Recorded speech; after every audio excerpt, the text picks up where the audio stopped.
Yes, friends, I hope you guys are well. Life is good. It's Thursday evening, about 10 p.m. I've just taken a little break from Uber. It's been a very busy day, productive day. I got up this morning, I went to my day job, which is like support work, young adults with disabilities. I take them out, make sure they get their activities done and so on. And when I work with some of these people, you realize, life is fragile and we take advantage of what we have, being an able body, being able to communicate and see the world as we see. And for them not to be able to do that, and you see how, you know, appreciative we need to be, how lucky we are. And such is life, friends. It's been a busy day, and also been seeing the kids, took them out. It's their last day. The schools break up here in the UK for a week, and it seems like the seasons are coming quick, occasions are coming quick. It was Halloween the other day, and then I went to my other part-time job this evening, and I spoke to one of my colleagues that I work with, and she was telling me she's done all the Christmas shopping for the family, for this and for that. And it was just nice to hear what she had to say about her being relieved that she's done her shopping and she spent a lot of money and what have you. And I later thought to myself, what is it that we live in this day and age where everything is about events or Christmas, New Year, Halloween, Easter, spring, you name it. There's so many occasions throughout the year that people are just spending their money, their hard-earned money. So this is another cork in the whole cycle that keeps us poor, keeps us, working paycheck to paycheck, paycheck to paycheck.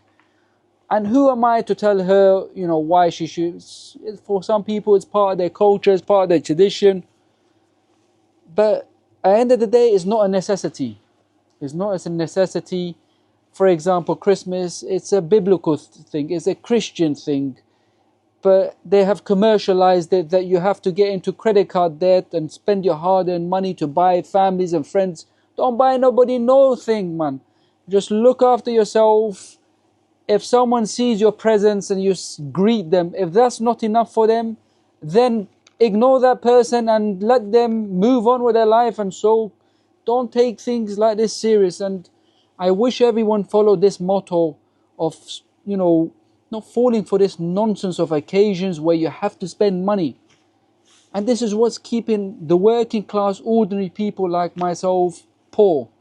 But fortunately for me, I have distanced myself from all these nonsense, in all occasions, whether it's the British occasions we have in the UK or just general universal occasions. I've distanced myself.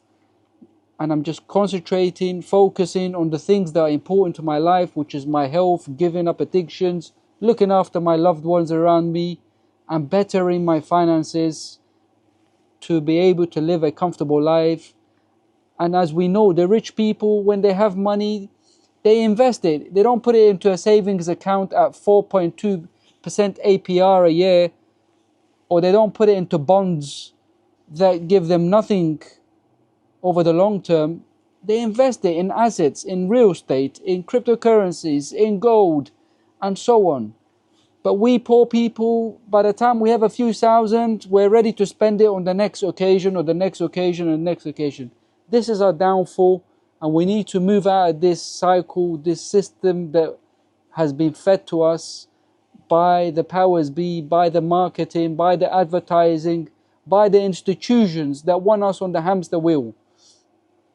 I'm ending up with 3 part-time jobs, and I'm determined to be focused and work and earn my income so that I can get out of this, misery of working paycheck to paycheck. It will take time, and it will take some thinking to know where to put my resources, my hard-earned money, so it works for me in the long run. And that's the beauty. Once you're focused and you have your mind set out, then you will get there eventually. If you're determined, you will get there. Motivation alone is not enough. You need to take action. And that's where I am, friends. And I hope you guys pick up some of this energy, some of these insights that I'm giving you, so that you can also better yourself and work on your health, your fitness. And that's the main starting point, your health. And then everything after that comes.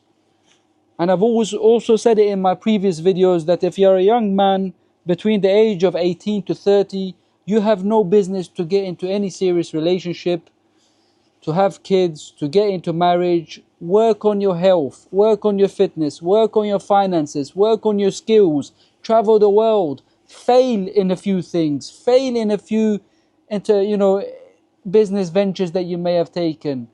Gain some real life experience, and then if you're ready to settle down, you would be in a better position financially, mentally, emotionally. You'll have a structure, just like a big solid house that you build, the structure is there.